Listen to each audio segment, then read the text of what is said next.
All right, we're live. Welcome to Dive into World Building. Today we are joined by Anne Leonard, who is in California like me, coincidentally, and we're going to be talking to her about her work today. She has a novel out called Moth and Spark, which looks super cool. And so when we were talking yesterday, setting up our sound check, Anne was telling me how she loves world building. So I think we're going to have some fun today. And what is your favorite thing about world building? I don't have to plot it. I can just make it up. Okay. So, I've always made up worlds since I was a kid, and just like doing the D&D, rolling up your character is always the most fun for me. Was making up my characters' backstories rather than actually going on to the campaign. Okay. Yeah, I kind of liked creating characters myself. Tell us a little bit about Moth and Sparks. What have you got going on there? All right. So it's, I guess, what people call a literary fantasy. And I'm going to wave the cover around just to show people. Oh, please do. And they actually did this cool thing on the inside of it, where inside the cover, front cover, there is a dragon. Nice. So I had written something, and it was sitting around a novel, and it was off with an agent. It wound up not getting published, but it was done. I was onto a new project, and I was about to start law school. So I had this summer where I wasn't doing anything really. And I had this cheesy romance story that just kept popping up into everything else I was writing. So I'm like, screw it. I'm just going to write this. I'm going to get it out of my system. And then I can go and write the stuff that I really care about. Mm-hmm. And so I said, okay, I'm going to do Pride and Prejudice because there's my characters. There's my plot. It's already pretty easy. And then I said, all right, well, let's add some dragons. Okay. And it kind of took off from there. It's secondary world. And so it's not like a Regency alternate history gas lamp sort of thing. It's a completely secondary world novel, but that was the start of it. And I put in a whole ton of stuff that I was very interested in, most of which had to come out. Okay. And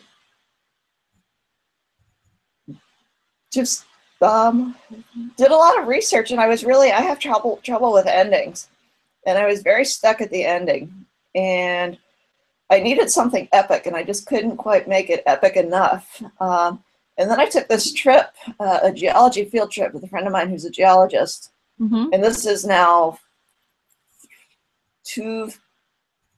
4 years after I've started the book.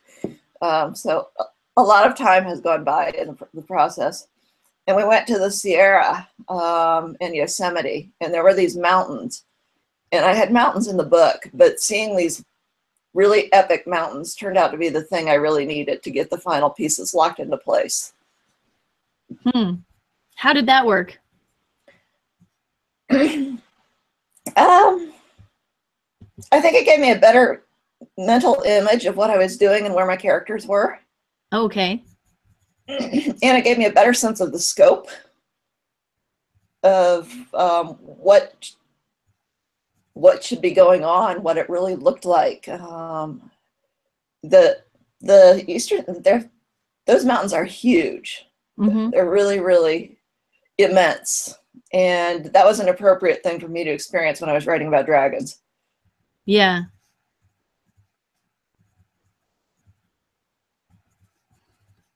So can you tell me a little bit about the research that you did that went into the story?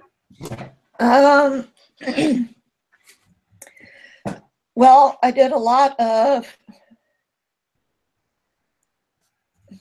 some research for the dragons. I did a lot of research into reptiles and how they reproduce. And, I wanted to make them physically very much like a real reptile. Sure. So that was part of it. I'm always doing historical research Okay. into, past wars, cultures, trees. I know that I'll spend a lot of time researching one little detail and then wind up not even including it. Do you find that the little details that you research end up influencing what you do, even though they don't necessarily make it in? They can. They don't always, but sometimes they do. So if you were to say, oh, let's see, for this particular book, did you look at any particular wars, or what were the specific things that you decided to take inspiration from for this book? I was looking, I'm sorry, hang on a second. I was looking at maps in the ancient Mediterranean. Okay. And ancient Greece, but also going into Asia. And those landscapes and how the movement of peoples back and forth from Asia into Greece and vice versa. And how and then that kind of bled into how the Roman Empire developed. There's an empire in this book. And one of the side issues is the empire is the people who control the dragons, and the kingdom is wanting to break free of the empire.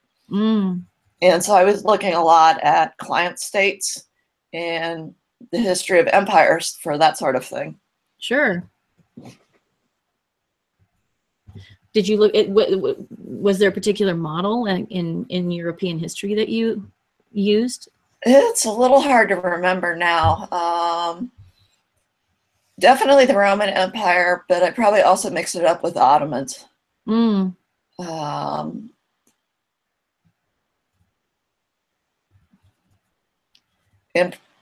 probably just drawing on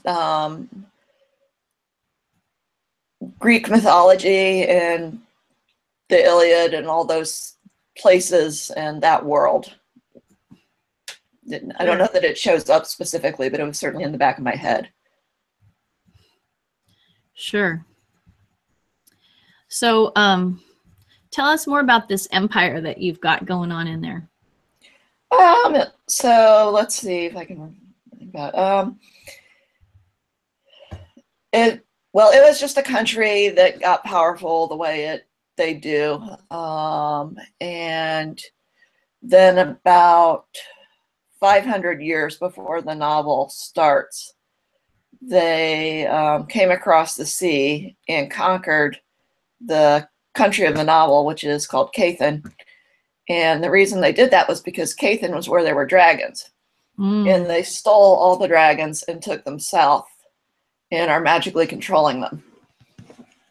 And so the plot is the dragons have basically, for whatever reason, manipulated things and now have the person they want to go out and take care of breaking the curse or the spell. The spell that keeps them under control? Yeah. Ah, okay. And this was not at all in the when I started writing. It kind of got back-ended into it.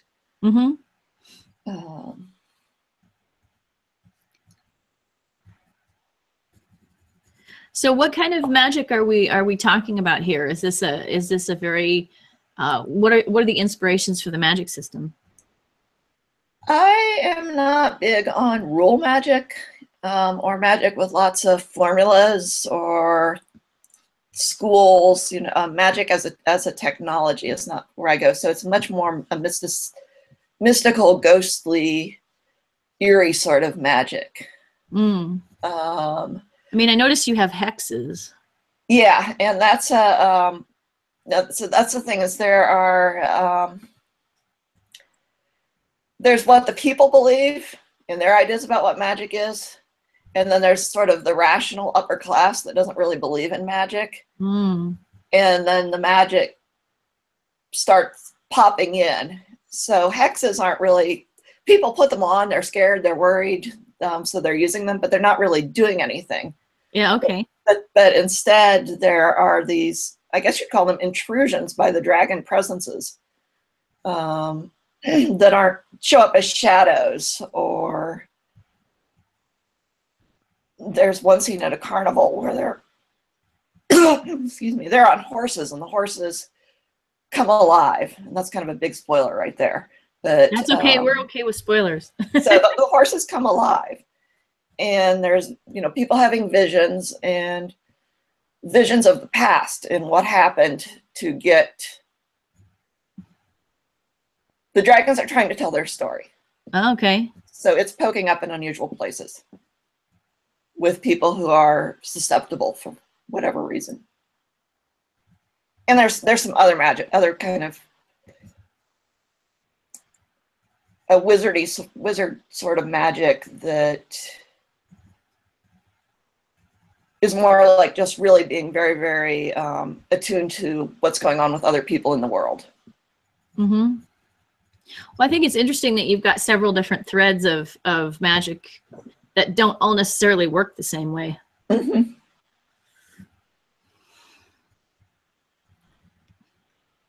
That was not intentional. That's how it developed. I'm a pantser. So things develop that are not what I thought they would be when I started. Well, you know, I mean, I think that there are several ways to approach magic systems, right? I mean, sometimes people really want to have a magic as technology-based system, and some people want to have a magic as resource-based technology system. But in our world, I mean, I think if you look at things like, I hate to bring up Harry Potter, but if you look at things like Harry Potter, there are lots of different kinds of magic kind of hodgepodged in, and I think, in fact, there are a lot of different magical traditions that we draw on for our sense of what magic might be in our world. So it makes sense to me that there would be a lot of systems out there in fiction that kind of take influence from that aspect of magic in our world. Because there are a lot of different concepts of it. I like the supernatural. And so in some sense, what I've got going on in here is almost some elements more from horror. Now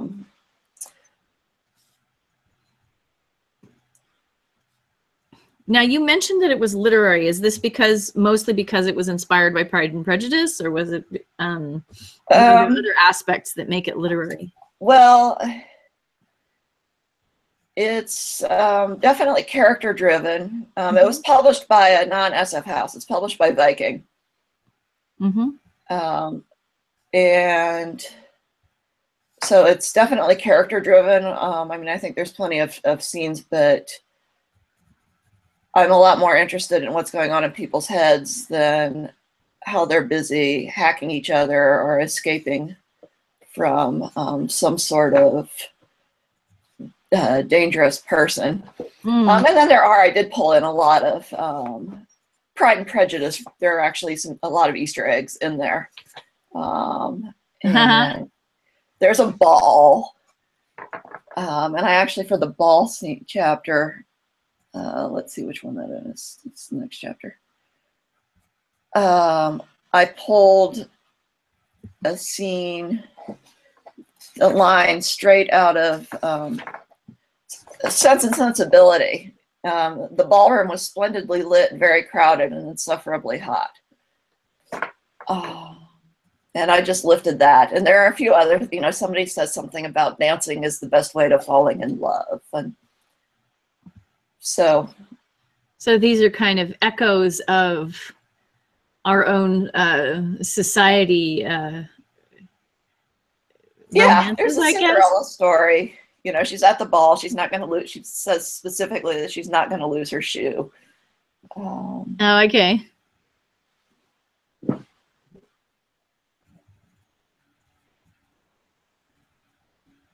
So it sounds kind of fascinatingly self-aware.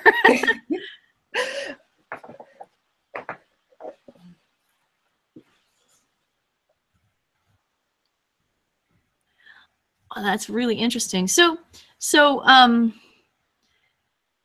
one of the things that I noticed when I was taking a quick taste of this book is that even though I come in having experienced a lot of different types of dragons and different types of fantasy scenarios, you've got a different kind of angle on them, and I'm not sure what it is that struck me, but I think one of the things was the divide between people who control dragons and people who don't. Mm-hmm. And was that something that you did a lot of deliberate work on, or did it grow out of the story naturally as you were doing it? I think it kind of grew out of the idea that the dragons could choose who they wanted. Mm. So, you know, I mean, then that's probably, you know, the seed of that is probably Pern. Yeah, it did remind me of Pern, but in a different way. Like, yeah. Anyway, keep going. So, you know, I mean, that's certainly probably, you know, there would be some seeds of that there in the human-dragon relationship for sure. Mm-hmm. Although I was not at all consciously thinking about it when I wrote it. And one of the things I guess that makes it kind of different about the dragons is that they're sort of, there's a place somewhere where someone describes them as their physical manifestations of something that exists in a larger world. Hmm. So they have this being, this existence that humans just can't comprehend. And so what humans see and what humans get is how dragons appear, but it's not how dragons are. Okay. And so there's a lot of mystery behind what they're like. They kind of exist in a space out of time. That's interesting. Yeah, you did talk about intrusions. So the intrusions that you're talking about are in fact other forms of intrusion than physical, right? Yeah. It has to do with how they're operating on their other plane or something. Mm-hmm. And one of the things this curse has basically done is kind of confined them. How so? It's keeping them from expanding fully into all these other places they could be. Oh, interesting. So I'm assuming that the people in the secondary world don't actually have a concept or much of a concept of these other places where dragons might be? No, not at all. They're just dragons, but that's one of the things that kind of has to get found out. It's sort of the thing that if the dragons talk to you, the dragons will tell you, but you're not going to be going out and telling anybody else. Ah.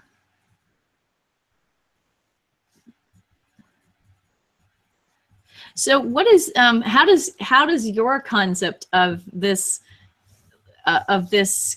idea, what does your concept look like? I mean, is this a multi-dimensional space? Yeah, or multi-world sort of thing. I'm definitely thinking that time is involved and the dragons kind of exist outside of time. And which is why you can have the visions, is that for the dragons, it's not temporal, so they can just grab hold of whatever is useful to them at that point.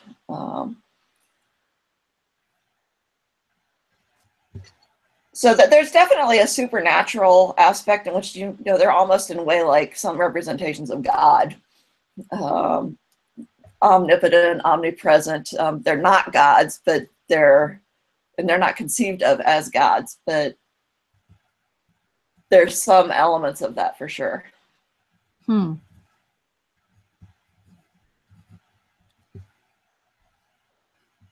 Yeah. Cool. I'm going to take us back the other way for a second. So I wanted to see if you could tell me a little bit more about the making the dragons like reptiles? Okay, so I had a friend in college who had snakes, and he started with a boa. No, was it a boa? No, she was a ball python, and she was about 4 or 5 feet long and maybe this big around. Okay. And so he has this snake, and it's like, well, touch this, and I'm like, I don't know if I want to do this. And so I got talked into it, and I held the snake, and it was completely unlike anything I had imagined. And the scales, it's like silk brushing back on the scales. If you go the wrong way, it's very rough. But if you go with the skin, it's the smoothest, silkiest thing. And you kind of, it's just an amazing sensual experience. And then when the snake started crawling around and constricting just a little bit as she was moving up and down my arm, that was just this amazing feeling. And eventually this friend at one point had 5 snakes, including a couple of 12-foot long, big python. And he was where he was living. I came to visit. I came to visit him, and he was living in a house, and there were Freddie and the boys, who were these 5 big, huge Puerto Rican guys who were there doing some construction on the house. And since I was there and I liked snakes, my friend decided it was time to change the snake cages because I could take care of the snakes while he did the cleaning part. So I'm walking around the house with this 10 or 11-foot boa around my shoulders, and these Puerto Rican guys completely freaked out. Oh no! Oh my God! You see her with that snake? And it was just, there's this being, this weight, and this density. The snakes are all muscle. Mm-hmm. And I just love it. So that really influenced when I decided to do dragons. They were obviously going to be very, very snake-like. But then I went into getting the research about, how do they reproduce, and more into reptiles. So dragons eat once a week, instead of like a snake that will eat. They're very modeled. They're kind of like snakes and cats combined.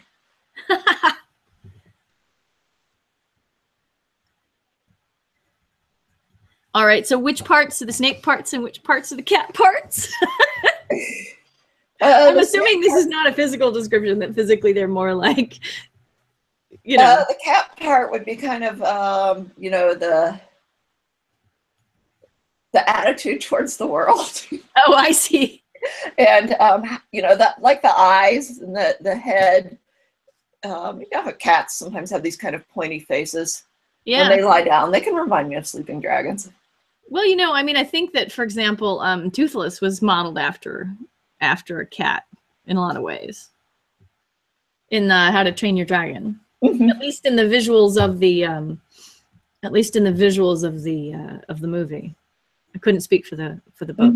I looked at a lot of different pictures of dragons and decided I for sure wanted European dragons that were not wyverns. They had 4 limbs. And big wings, not like a Chinese dragon. Okay. I wanted them to have lots of claws that they could do impressive things with. Like, when you land, make up scratches on the stem, that sort of thing. Oh, that's interesting. Yeah. So they're supposed to be scary, but also like so different that you can kind of stand there and watch them as they're swooping down to eat you. Oh, that's interesting. Yeah.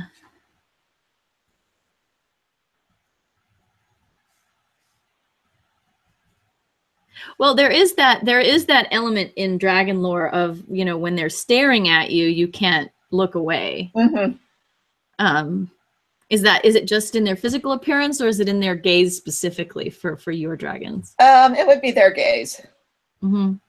Don't look into a dragon's eyes, you'll go mad. That sort of thing. Cool.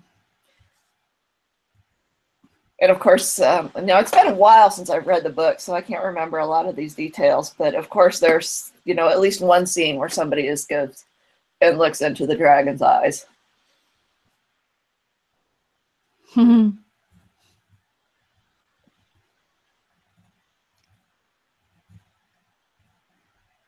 Very cool. So, well, I think I'm at a point where I'm going to be tempted to ask you about newer things that you're working on. But Che and Spencer, do you have any questions you'd like to ask about what we've talked about so far? Not really. Sounds interesting. Who are Moth and Spark? Are they people, or are they no phenomena? So they're not people. It's one of those titles that doesn't really tell you very much. It was all I could think of. I'm terrible with titles. But the moths are kind of a symbol throughout the book. They show up. They're sort of like a harbinger of magic. Oh, interesting. And they become kind of a metaphor too for how people behave compared to the dragons. So like the moth flying into the spark of a candle would be kind of like the person being engulfed by the power of the dragon. Oh, interesting. Okay. And then there's, you know, also just the spark on the level of dragons have fire. And cool. Yeah.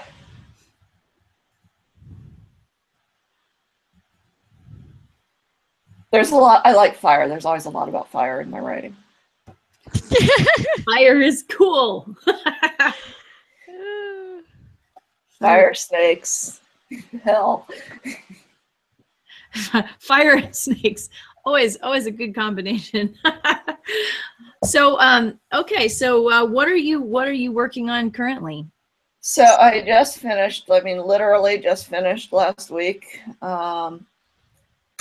And it's not done. It's not. I mean, it's not done, and that no professional has got their hands on it yet. But it's done as far as I can be done with it.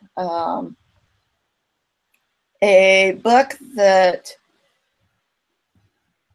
has also gone through a lot of manifestations, and at one point it was a quest, and the quest kept dropping out. And so essentially what it is it's the story of evil king, secondary world fantasy again, evil, nasty, horrible, abusive, tyrannical king, his wife, and then so there's part of the story, there's two different times, and they're laced together. Okay. So there's the stuff from the queen's point of view, which basically starts when her second kid is just born and goes up until the present of the story, which is when the second kid is 21. And you find out on the first page from another character's point of view that she has vanished and nobody knows what happened to her, but the assumption is, the story is that she was abducted and killed during a war. The assumption is that the king really killed her, but nobody really knows any of this. And so her story of getting up to what happens to that moment of abduction and then what happens after is interlaced with the story of her son, who is about ready to rebel. Both her sons actually, but from the point of view of the second one, against the father. And then he makes contact with a young woman whose father was a soldier and was executed and has now joined the resistance and is out for vengeance. Wow. And it got creepily real after the election. Yeah. And there was a long time where I just couldn't work on it because it was just like too much what was going on in the world. I mean, every time I would try to think of something bad for this person to happen, something worse would be done.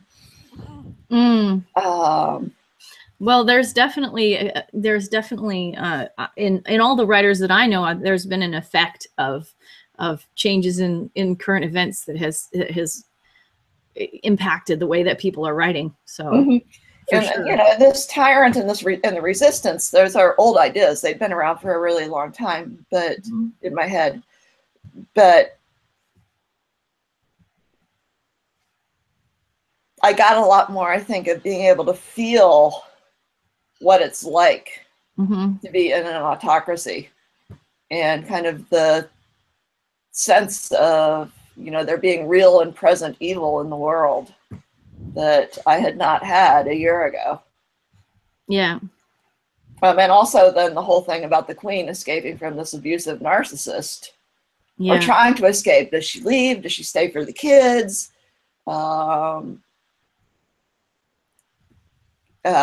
If she, you know, there's political complications. If she runs away, even when the kids are old enough, then you run into the issues of, are they going to get knocked off by somebody else who wants the power?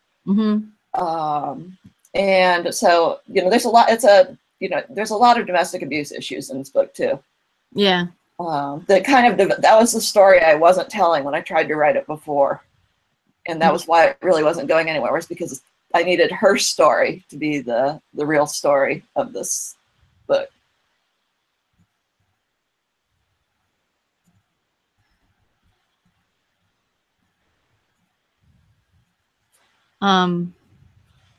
What's the world like surrounding this couple and their family?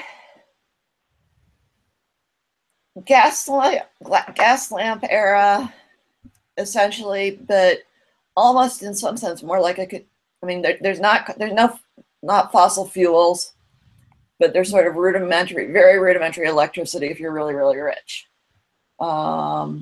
And a lot of the technology is class-based. So, you know, the rich people have plumbing and the poor people have chamber pots that they're dumping into the sewer outside the house. Yeah. And how much technology you have depends on how wealthy you are.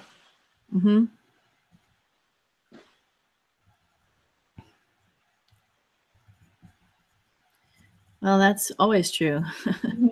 And some of that was based on an idea or on a trip to Mexico where, you know, we had electricity. We were in a little house over the border in a little tiny Mexican village. Had just gone to get out. And this was a long time, 5 or 6 years ago, longer than that. I was still in law school, which was ages ago. But, you know, they don't have a septic system. They don't have a reliable septic system, so you can't flush your toilet paper. We plugged in too many heaters and blew all the fuses. When I went through a walk through the village, everybody was using their satellite dishes to dry their laundry. So they had the satellite dishes, but they didn't have dryers.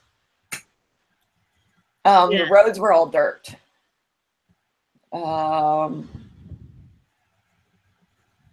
It's sort of the coexistence of very low technology and very high technology. Yeah, and I mean, and it's not that extreme in this book, but that, you know, thinking about really how much technology that we have, most of the world doesn't, or a lot of the world doesn't. And I mean, even if you think about the US, houses weren't electrified fully until the 40s. So I did try not to not to make that a huge, big part of what the story is about. But one of the things that was interesting to me was how little I actually had to do. If it was just people going about their life in the world.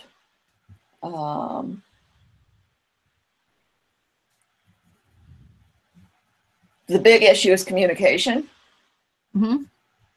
And transportation some.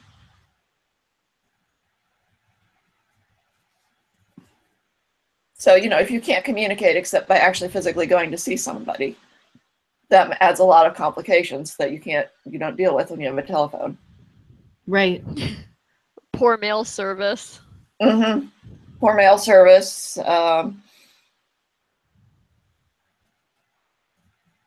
Or or just incredibly slow mail service. Well, and a especially over slower long pace of distances. life too. Yeah. Because if you want to meet somebody, you have to make the arrangements to meet them, and then you have to walk 3 miles to where you're going to meet, and they're not going to be microwaving your food for you, and everything just kind of slows down. Yeah.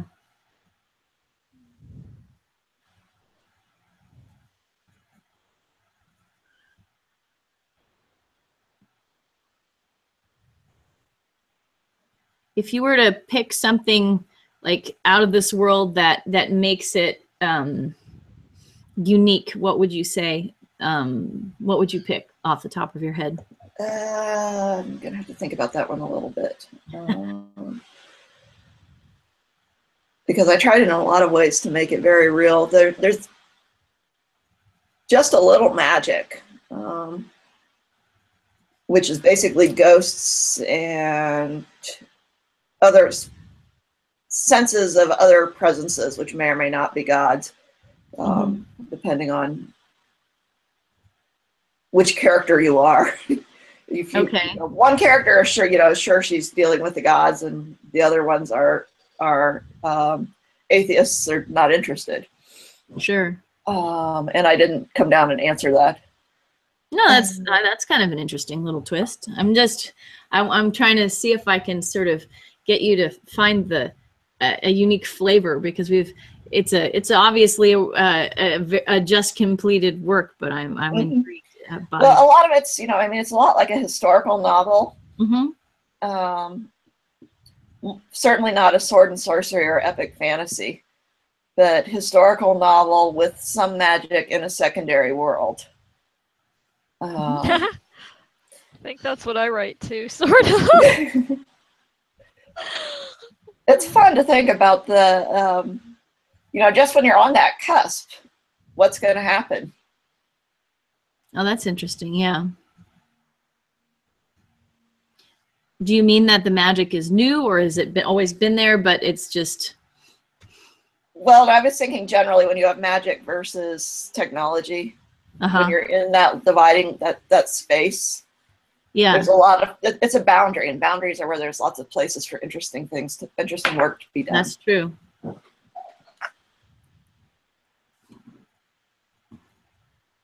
Let's see, what is, I guess one of the things I think that really makes this work that I'm just finished, which doesn't have a title yet, different, is that one of the protagonists is middle-aged. Oh, yeah. There are not a lot of middle-aged women running around in fantasy novels. So that's probably one of the biggest differences from the other ones.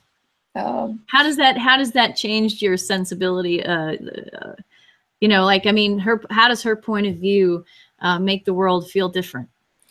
Well, for one thing, the gung-ho, hot-blooded 21-year-old protagonists, they're 21. She's 45. She doesn't look at them the way they look at themselves. Yeah. She's made her decisions and her choices, and she's the leader of the resistance. And she's made her decisions and her choices and figured out where to burn her bridges and when she doesn't give a fuck, and does not just get all impassioned about every cause. And so, I don't know, she's not mellower, but she's got her priorities. Sounds principled. Her priorities are a lot more clear to her than the priorities are of this 21-year-old who's running around wanting to avenge her dad.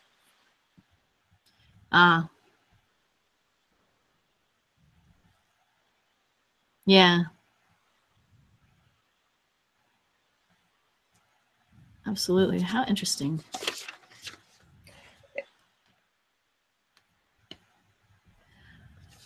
Cool. Well, we're getting towards the end of the hour. I could bring up a whole new topic, or we could say, you know, questions, thoughts from Che or Spencer.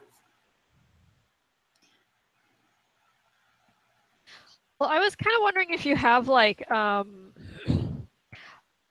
some favorite books that have sort of combined all the things you love and influenced your own work. Well, I definitely do, although they change. Yeah. I'm a language junkie. Mm. So there are some books that I will read just because I feel like I'm getting stuck and I want to go and just kind of drown myself in language. Mm-hmm.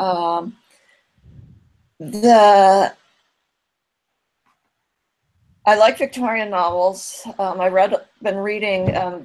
Been writing the one I'm working on now. I read Dorothy Dunnett over and over. I also like some of the stuff that Stephen King and Peter Straub have done together. And some of Straub's stuff on his own, which, it's spooky. He's really good at taking this very ordinary world and making it creepy. Yeah. And so definitely those books. I'm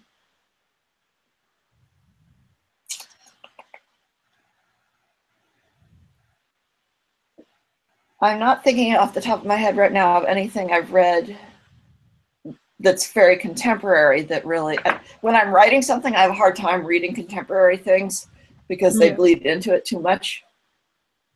So I can read outside my genre, but I'll start going and grabbing ideas or comparing myself or things like that if I start reading too close to what I'm writing.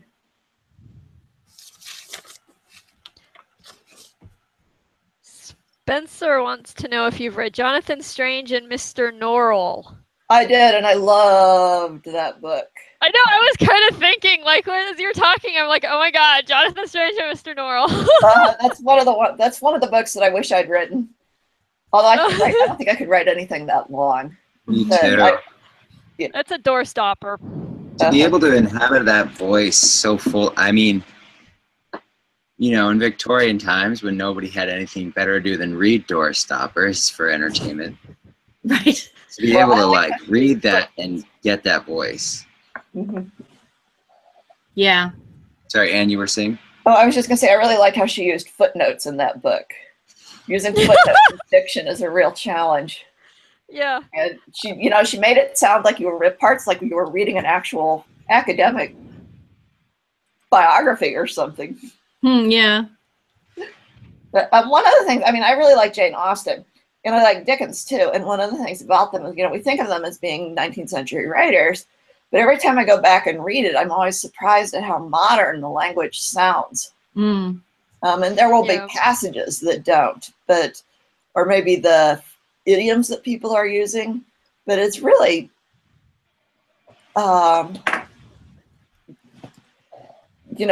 it's really very modern. And not as distant as we tend to think of it. Right.